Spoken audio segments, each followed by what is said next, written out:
Assalamualaikum warahmatullahi wabarakatuh.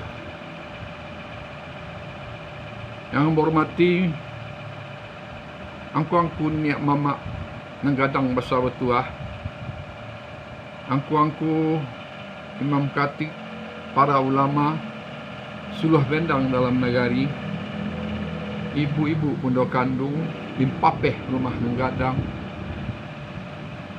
angku para cedik pandai, urang nan arif bijaksana, umumnyalah seluruh masyarakat Minang dimanapun berada, dan dapat menyaksikan video pendek kita pada hari ini. Sekarang kita kembali dengan tema menyongsong Kongres Pondok Kandung 2022.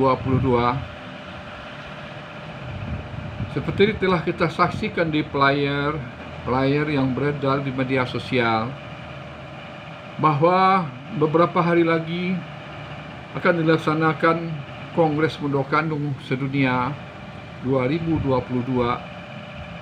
tepatnya pada tanggal 3 sampai 5 Desember 2022 yang akan datang, yang bertempat di Istana Pagaruyung, Gedung Maharaja Diraja, Istana Silindung Bulan, Kabupaten Tanah Datar, Sumatera Barat, atau biasa disebut Luak Nentuo Tanah Datar. Menurut informasi yang beredar di media sosial, bahwa seminar atau Kongres Pondok Kandung Sedunia itu akan diisi dengan beragam agenda seperti parade pakaian adat, parade jamba, dan lomba-lomba masak dan bazar. Rasanya sebagai masyarakat Minangkabau yang mencintai akan adat dan budaya, tidaklah salah jika kita turut berbangga dan kagum dan berharap kiranya acara Kongres Pondok Kandung tersebut akan berjalan dengan baik dan lancar dan membuahkan hasil yang baik dan sukses. Apalagi kongres yang akan diadakan tersebut bertaraf internasional atau tingkat dunia. Rasanya tidak salah jika ada yang keinginan untuk mengetahui siapa sebenarnya Pondok Kandung itu, bagaimana peranannya di Sumatera Barat, Minangkabau, di Nusantara, dan malah di tingkat dunia. Seperti yang kita tahu bahwa Pondok Kandung adalah wanita pilihan yang telah menjadi kata ganti terhadap kaum perempuan, yang mana dalam forum-forum atau majelis-majelis yang berkumpul kaum perempuan, maka terhadap kaum perempuan itu dipanggilkan Pondok Kandung, yang dilanjutkan dengan limpapeh rumah nanggadang Sumara Anjung Pranginan dan seterusnya dan seterusnya. Posisi dan peranan kaum perempuan dalam masyarakat adat Minangkabau sering dikatakan sebagai posisi dan peranan Pondok Kandung. Namun dalam kenyataan di tengah-tengah masyarakat ada beberapa versi tentang Pondok Kandung atau yang melatar belakangi adanya Pondok Kandung. Antara lain adalah: pertama, Pondok Kandung menurut versi cerita Cindormato. Dalam kabar Cindormato diceritakan tentang kerajaan Pagaruyung Mulak Tanjung Bungo memerintah seorang raja perempuan yang bernama Pondok Kandung, yang terjadi pada tahun antah berantah, antah iyo, antah tidak. Pondok Kandung yang diciptakan oleh pemerintah Orde Baru. Yang kedua, Pondok Kandung yang diciptakan oleh pemerintah Orde Baru Organisasi bunuh kandung ini didirikan di zaman Orde Baru bersamaan dengan Lembaga Kerapatan Adat Alam Minangkabau. Konon kabarnya untuk mengimbangi organisasi wanita seperti organisasi wanita karya lainnya.